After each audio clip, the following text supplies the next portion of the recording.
नमस्कार साथियों, हिंदी नेटशाला चैनल में आप सभी का पुनः हार्दिक अभिनंदन है। जैसा कि आप सभी जानते हैं, अपने इस चैनल पर हम हिंदी की उच्च स्तरीय प्रतियोगी परीक्षाओं की तैयारी प्रमाणिक पुस्तकों के माध्यम से करते हैं। तो इसी क्रम में यूपी टीजीटी पीजीटी परीक्षा के पुराने पेपर या पुराने प्रश्न पत्र हम सॉल्व कर रहे हैं। इससे संबंधित आपकी एक कक्षा हो चुकी थी, यह आज इससे संबंधित दूसरी कक्षा है, जिसमें प्रश्न संख्या 51 से हम आज की कक्षा को प्रारंभ करेंगे। इसके अलावा यूपी टीजीटी पीजीटी या जो भी जीडीसी या आपकी जो एलटी ग्रेड वाली जहाँ भी संस्कृत के प्रश्न पूछे जाते हैं, तो संस्कृत के प्रश्नों की अलग से प्लेलिस्ट मैंने बना दी है। जितने भी अब तक पूछे गए हैं नोट्स की फॉर्म में, प्रैक्टिस सेट के फॉर्म में, एमसीक्यूज, तो वो प्लेलिस्ट आप चेक कर लें। डिस्क्रिप्शन बॉक्स में मैं लिंक दे दूंगी, तो संस्कृत की अलग से भी तैयारी हो जाएगी। आज का पहला प्रश्न देख लेते हैं, संस्कृत का ही है। मार्ग के दोनों तरफ वृक्ष हैं का अनुवाद क्या होगा? ऑप्शन 1 मार्गम उभयतः वृक्षः सन्ति। ऑप्शन नंबर 1 इसका सही रहेगा। वीरांगना नामक उपन्यास के रचयिता कौन है? Option D Ramdhari Singh Dinkar. आपने रामधारी सिंह दिनकर की रश्मि रथी, कुरुक्षेत्र, उर्वशी, बहुत सारे काव्य ग्रंथ पढ़े होंगे, लेकिन यहाँ काव्य न पूछकर ये पूछ रहे हैं उपन्यास। तो वीरांगना उपन्यास रामधारी सिंह दिनकर का है। उत्साह शब्द का विशेषण क्या होगा? उत्साहित। उत्साह का विशेषण होगा उत्साहित। मोहन से चला नहीं जाता वाक्य में कौन सा वाच्य है? भाववाच्य। आज गणित के अध्यापक ने कक्षा नहीं ली, वाक्य के अर्थ के आधार पर वाक्य कौन सा है? नहीं ली। निषेधवाचक वाक्य। महाकवि कालिदास किस अलंकार के लिए प्रसिद्ध है? तो प्रसिद्ध उक्ति है उपमा कालिदासस्य। तो सही उत्तर होगा उपमा। यह आपका 2001 वाला प्रश्न पत्र है। पूरी सीरीज मैं आपको करवाऊंगी, जिसमें अब तक यानी लास्ट जो आपकी 2021 वाला पेपर है वो तक उसमें हम कर लेंगे। तो आपके जितनी भी तैयारी है वह इसके माध्यम से आप रिवीजन कर सकते हो। कौन सा शब्द पताका का पर्यायवाची नहीं है? झंडा, निशान, प्रस्तर अथवा ध्वज। सही उत्तर होगा ऑप्शन सी, क्योंकि प्रस्तर पर्यायवाची है पत्थर का। रज्जु शब्द का हिंदी में अर्थ है रस्सी। बहुत सरल है, ऑप्शन की आवश्यकता इसमें बिल्कुल भी नहीं है। आवरण शब्द का विलोम है अनावरण। हनुमान का पर्यायवाची शब्द नहीं है राम भक्त, पवन सुत, बजरंगबली, कपीश्वर। तो राम भक्त कोई भी हो सकता है। सही ऑप्शन है ए राम भक्त हनुमान। एक मिनट थोड़ा सेट करते हैं फोन को। राम भक्त हनुमान का पर्यायवाची नहीं है। पवन सुत, बजरंगबली, कपीश्वर ये सब है। मेवाती किस उपभाषा वर्ग की बोली है? तो हम सभी जानते हैं राजस्थान में अलवर क्षेत्र के आसपास बोली जाती है। तो सही ऑप्शन होगा राजस्थानी हिंदी।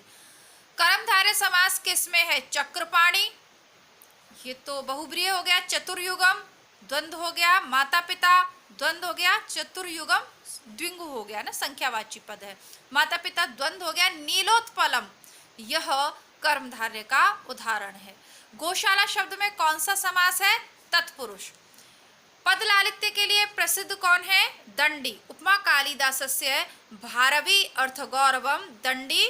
पद लालित्य के लिए कौन प्रसिद्ध है? दंडी। जो आपके जो संस्कृत वाले प्रश्न हैं, जो अलग से सीरीज में आपकी अलग से प्लेलिस्ट जो सेट कर दी है, उसमें भी आप जरूर करें, ताकि इन सब संस्कृत के लिए अलग से वहां पे रिवीजन हो जाएगा और ये सब उसमें भी मिल जाएंगे। काव्य का वह गुण जो चित्त में तेज और स्फूर्ति का संचार करता है, कौन सा गुण कहलाता है? ओज गुण।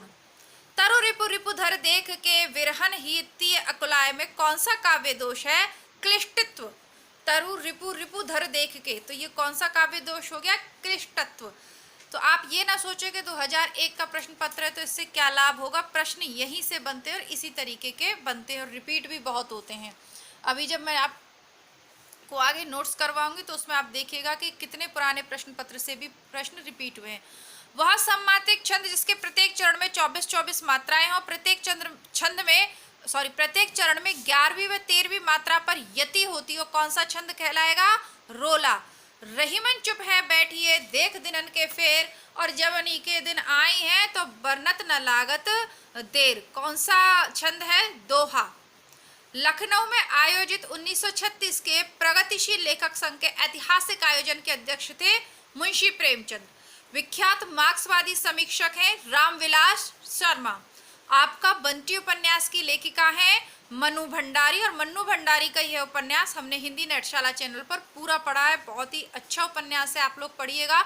मनु भंडारी का आपका बंटी और गोदान प्रेमचंद जी का दोनों इस चैनल पे पढ़ें उपन्यास। बाकी सभी उपन्यास आपको इसी चैनल का दूसरा भाग है हिंदी बुकशाला चैनल पे मिल जाएंगे। यदि आप कहानी, उपन्यास, नाटक पढ़ना सुनना चाहें खाली समय में तो आप वहां पर ज़रूर ज्वाइन करें। इसके अलावा हिंदी पीजीटी के सॉल्व्ड पेपर भी मैं उसी चैनल पे डालूंगी, यानी हिंदी बुकशाला चैनल पे मैं पीजीटी के सॉल्व्ड पेपर आपके लिए डाल दूंगी। तो दोनों चैनल आपको सब्सक्राइब करने और प्रतिदिन चेक करने, इसलिए ऑल वाला ऑप्शन दबाएं ताकि डेली नोटिफिकेशन आपको मिले। हिंदी का प्रथम दुखांत नाटक कौन सा है? रणधीर प्रेम मोहिनी। रणधीर प्रेम मोहिनी हिंदी का प्रथम दुखांत नाटक है। ध्रुव स्वामिनी नाटक की रचना किसने की है? जयशंकर प्रसाद ने, और बुकशाला पर हमने इसे पढ़ा भी है। जो पहले कभी ना हुआ हो अभूतपूर्व।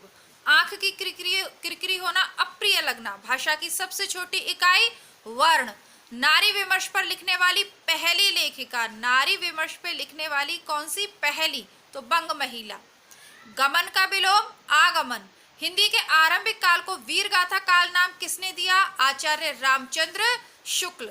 हिंदी का प्रथम कवि सरहपा। मुझे लगता है इसमें ऑप्शंस की आवश्यकता नहीं है। जहां ऑप्शंस की आवश्यकता होगी, जैसे रचनाएं जहां 4 ऑप्शन में होती है, तो उनके रचनाकार आपको मैं बताऊंगी। इसको डायरेक्ट करेंगे। जो सरल है, जो बार बार रिपीट हुए प्रश्न है, उन पे बार बार हम व्याख्या उनकी नहीं करेंगे, क्योंकि 125 प्रश्न हैं, तो लगभग 2 क्लासेस में हमें अपना एक टेस्ट पेपर कंप्लीट करना है। ये आप लोगों के लिए टेस्ट पेपर की तरह लें। आप कमेंट बॉक्स में लिखें कि जब प्रश्न पढ़े तो कितने प्रश्नों के उत्तर आपको आते थे, ताकि आप जब परीक्षा आयोजित होने वाली तो उससे पहले आप अपना मूल्यांकन कर सकें। रासो ग्रंथों में कौन सा काव्य एक प्रेम काव्य या श्रृंगार काव्य है? विसलदेव रासो। परमाल रासो के रचयिता कौन थे? जगनीक। देख लीजिएगा। पृथ्वीराज रासो के कौन थे? चंद्रवरदाई।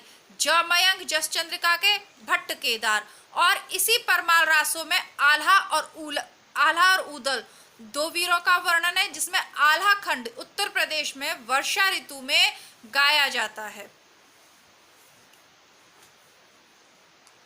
अष्टछाप के प्रमुख कवि नंददास किसके शिष्य थे?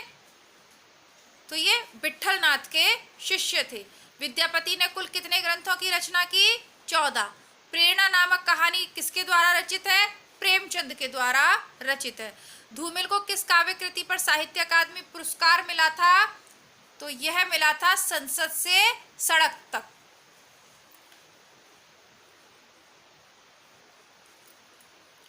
बिहारी सतसई में दोहे हैं 719, 717, 718, 719। तो आप 719 करिएगा। वैसे इस तरीके के प्रश्न विवादित रहते हैं और इनको बाद में हटा भी देता है आयोग, पर आप 719 करिएगा। 719 नहीं हो तो 719 के निकटतम जो संख्या हो 718, 717 आप कर देना। आरोही क्रम चुनना है। छायावाद, प्रगतिवाद, प्रयोगवाद और नई कविता। बढ़ता हुआ क्रम चुनना है। तो छायावाद की समय सीमा है 1918 से 38। प्रयोगवाद फिर आपका 45 तक चलता है। 45 के बाद 53 तक आपका प्रयोगवाद चलता है, जिसमें 4 तार सप्तकों का प्रकाशन हुआ। उसके बाद नई कविता मानी जाती है। रसज्ञ रंजन के सुप्रसिद्ध निबंधकार की कृति है महावीर प्रसाद द्विवेदी। 1903 में इन्होंने सरस्वती पत्रिका का कार्यभार संभाला, और जो द्विवेदी युग है इन्हीं के नाम के आधार पर उसका नामकरण द्विवेदी युग के रूप में किया गया। हरिवंश राय बच्चन की आत्मकथा के कितने भाग प्रकाशित हैं? तो इसके 4 भाग प्रकाशित हैं। ठीक है, आपको नाम यदि पूछ ले तो मैं बता देती हूँ, उसमें नहीं दिया, सुन लीजिए। क्या भूलूं क्या याद करूं, नीड़ का निर्माण, फिर बसेरे से दूर, और अंतिम दशम द्वार से अंतिम सोपान तक। इस तरीके से इसके 4 भाग हैं। आधुनिक हिंदी कहानी का आरंभ सरस्वती पत्रिका के सन 1900 में प्रकाशित किस अंक की किस कहानी से माना जाता है? तो सही उत्तर होगा इंदुमती कहानी से इसको माना जाता है। प्रसाद की है शायद इंदुमती। नासिकेतोपाख्यान यह रचना है सदल मिश्र की। रानी केतकी की कहानी इंशा अल्लाह खां का उपन्यास है, और यात्रा राधाचरण जी की रचना है। हिंदी में रेखा चित्र के प्रथम रचयिता पंडित पद्म सिंह शर्मा की रचना का नाम क्या है? नाम से ही स्पष्ट है, पद्म सिंह पद्मराग। शब्द की वह शक्ति जिससे वाच्यार्थ प्रकट होता है, अविधा। सही युग्म का चिन्हित कीजिए। वैधर्वी रीति माधुर्य गुण का, गौड़ी माधुर्य में, पांचाली ओज में, गौड़ी प्रसाद में नहीं। ऑप्शन ए सही है।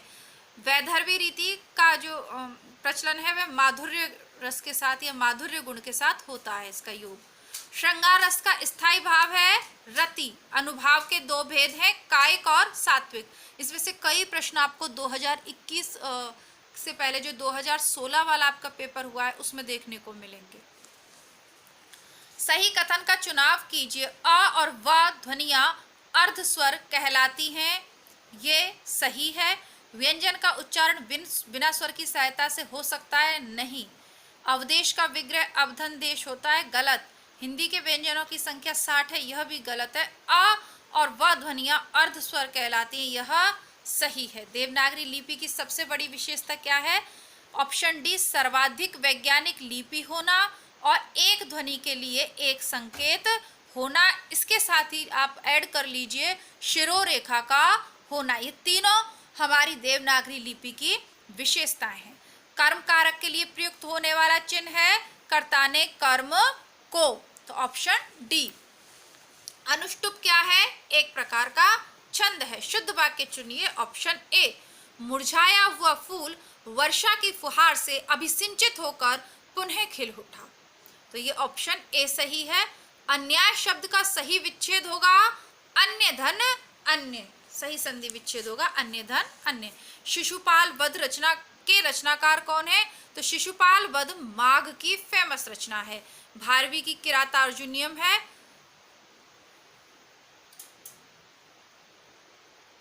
कुंतक ने वक्रोक्ति संप्रदाय के लिए फेमस है और भामा की काव्य अलंकार है। श्रीहर्ष का ग्रंथ कौन सा है? नैषधीय चरित्रम। नैषध काव्य लिखा है, वैसे इसका नाम नैषधीय चरित्रम देखने को मिल सकता है।